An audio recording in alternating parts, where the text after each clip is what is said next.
Hello மக்களே! Second போத்தீஸ்க்கு தான் போயிருந்தோம். ஃப்ரெண்ட்ஸ் எல்லாம் ஒண்ணா மீட் பண்ணணும் அப்டின்னா, கண்டிப்பா நான் இந்த ஸ்பாட்ட தான் சூஸ் பண்ணுவேன். ஏன்னா, இதுதான் எல்லாத்துக்குமே கொஞ்சம் பக்கமா இருந்த மாரி இருக்கும். பட் இதுவரைக்கும் இங்க நாங்க ஷாப்பிங் பண்ணதே இல்ல.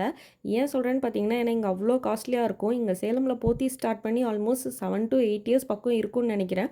பட் ஃபர்ஸ்ட் 2 இயர்ஸ் ரொம்பவே அஃபோர்டபுளா தான் இருந்துச்சு. நான்லாம் இங்க நெறைய டாப்ஸ் எல்லாம் வாங்கியிருக்கேன். சுடிதார்லாம் எடுத்திருக்கேன். பட் இப்ப என்னவோ ரொம்ப காஸ்ட்லியா இருக்கு. சிம்பிளா ஒரு டாப் எடுக்கணும் அப்டின்னா, கண்டிப்பா 1500 இல்லாம உங்களால டாப்ஸ் எடுக்கவே முடியாது.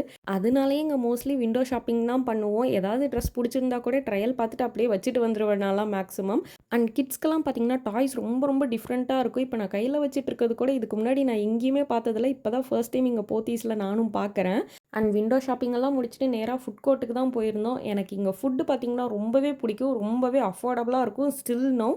ஏன்னா நீங்க சேலம் ஆர்ஆர் பிரியாணி ஹோட்டல்ல போய் சாப்பிட்டீங்கன்னா, கண்டிப்பா ஒரு சிக்கன் பிரியாணியோட ரேட்டு 250, 280 கன்ஃபார்ம் இருக்கும். பட் இங்க போத்தீஸ்ல பார்த்தீங்கன்னா, ஒரு சிக்கன் பிரியாணியோட ரேட்டே 140 அந்த ரேஞ்சில தான் இருக்கும். ஸோ சாப்பாடெல்லாம் குறை சொல்லவே முடியாது. ஹேண்ட் வாஷ் பண்ண வரும்போது தான் பார்த்தா ப்ளூடூத் மிரர் இருந்துச்சு. சரின்னு சொல்லிட்டு அது கூட கொஞ்ச நேரம் விளையாடிட்டு ஃபோட்டோஸ், வீடியோஸ் எல்லாம் எடுத்துட்டு நாங்க கிளம்பிட்டோம். எப்பயுமே மோனிய விட்டு பிரியணும்னா எனக்கு ஒரு மாரி தான் இருக்கும். ஏன்னா, அவ தான் எனக்கு ரொம்பவே க்ளோஸு. சரி ஓகே அடுத்த டைம் பார்க்கலாம் அப்படின்னு சொல்லிட்டு கிளம்பிட்டேன்.